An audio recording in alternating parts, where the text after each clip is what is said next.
Garter stitch edgings make flat, non-roll edges suitable for cardigan bands, edges that won't be seamed together, anything you want to lie flat. You can even make buttonholes within them. They produce a nice finish that doesn't require like a double turned or a ribbed edge to finish. Similar to working garter stitch, we're going to reform stitches across a narrower width. Here I'm doing 4. So I'm reforming 4 adjacent stitches with the exception of the edge stitch, which normally we wouldn't reform, but in this instance we're going to work a slip stitch edge so it doesn't look too terribly untidy. But otherwise this is quite simple, does take a bit of time, but produces a really nice result. So I've reformed the first 4 stitches, and now to avoid the edge looking like these loops and knots, I'm going to unknit manually the first stitch and knit across. So this first row will put another row of purl facing stitches from this side in the next row, and then I'll reform the same 4 stitches again to put a row above that purl facing row, a knit facing row. So I'm making garter stitch, but in this very isolated area.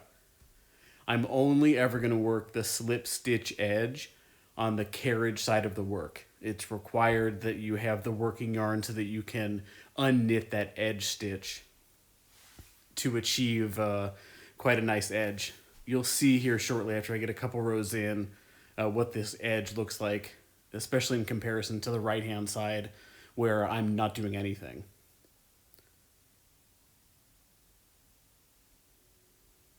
So after a couple rows of garter stitch edging, my pattern, as an example, calls for a buttonhole. I need to make the buttonhole as an eyelet on a knit row from the knit side of the work. So I've made an eyelet as I normally would, and then I need to reform this row because I'm on a purl facing from the knit side row. And when I get to the buttonhole, I'm going to pick up the loop below, drop the stitch from the needle, and draw that float through so I can stay consistent in my stitch repeat. The next stitch to reform is a little bit tough because it carries 2 stitches. This is where I transferred to the right to make the eyelet, which makes the buttonhole. So make sure you do pick up both of those 2 stitches in the row below when you reform. Wouldn't be good to drop a stitch here at this point. And then carry on reforming as you normally would. Knit 2 rows, reform, work the slip stitch edge, and so on.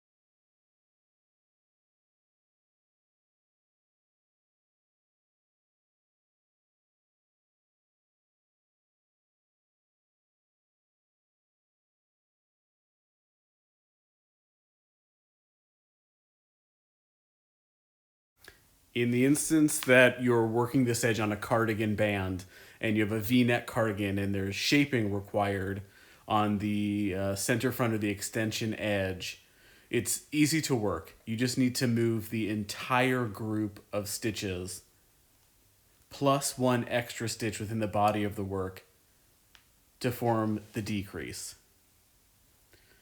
We need to offset the group of stitches to add an additional stitch to the width of those 4 stitches plus the edge stitch when we do the decrease, because we don't want to double up stitches like we did with the buttonhole when we reform that 4th stitch, this one, in. So if we choose a group of 6, the 4 isolated garter stitches in the center, the slip stitch on the left, and then another stitch on the right, we'll avoid doubling up those stitches when we work the decrease. You can work a two-step decrease where you hide the fashioning mark if you wish. Doesn't matter. All of the same principles and rules apply. Just depends on what you put down first. So here along the right hand side, you can see the effects of that slip stitch edge. Makes a nice clean finish. Much nicer than the knots and loops that form regularly. Again, this garter stitch edge will lie flat. This piece hasn't been steamed. It does produce a nice textured edge. Doesn't sag or droop like some other edge finishes might.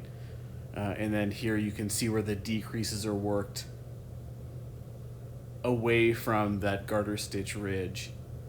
But all in all, a nice finish.